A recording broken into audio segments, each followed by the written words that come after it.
مشترکہ صحابہ کا فہم کیا ہے؟ الذین آمنوا ولم یلبسوا ایمانہم بظلم اولئک لہم الامن وہم مہتدون. یہ آیت نازل ہوئی الذین آمنوا ولم یلبسوا ایمانہم بظلم. یہ پہلے ایک صحابی کی بات ہو رہی تھی، اب سارے صحابہ جنہوں نے یہ آیت سنی غم میں مبتلا ہو گئے، سارے صحابہ، اور پریشان ہو گئے اور مضطرب ہو گئے. جب پریشانی حد سے بڑھ گئی رسول اللہ صلی اللہ علیہ وسلم کی بارگاہ میں آ گئے اور آ کے کہنے لگے اے اللہ کے رسول، اللہ تعالیٰ نے یہ کیسی آیت نازل فرما دی الذین آمنوا ولم یلبسوا ایمانہم بظلم، کہ جو ایمان لے کے آئے اور انہوں نے اپنی جانوں کے اوپر اور اپنی ایمان کے اندر ظلم نہ کیا. اے اللہ کے رسول بتائیے، آپ بتا دیجئے، آپ فیصلہ کر دیجئے کہ ظلم کون انسان اپنی جان پہ نہیں کرتا؟ ہر بندے سے ظلم ہو جاتا ہے. اور اللہ کہہ رہا ہے صرف وہی امن میں اور صرف انہی کی بخشش اور صرف انہی کے لیے ہدایت ہے اور صرف انہی کے لیے جنت کا راستہ ہے جو اپنی ایمان کے اندر ظلم کی آمیزش نہ کریں اور اپنی جانوں پہ ظلم کی آمیزش نہ کریں. اے اللہ کے رسول یہ ہم سے کیسے ہوگا؟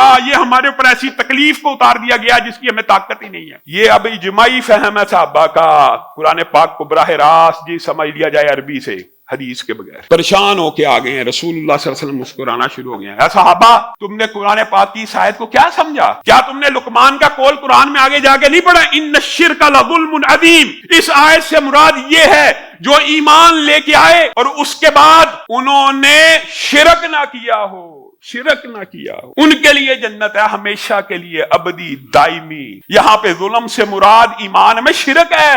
یہ نہیں ہے کہ گناہ کرنا، یہ نہیں ہے کہ اپنی جان کے اوپر ظلم کر لینا، اس سے مراد یہ نہیں ہے. صحابہ خوش ہو گئے کہ رسول اللہ صلی اللہ علیہ وسلم نے ہمیں اس آیت کی تشریح سیدھی کر کے بتلا دی ہے.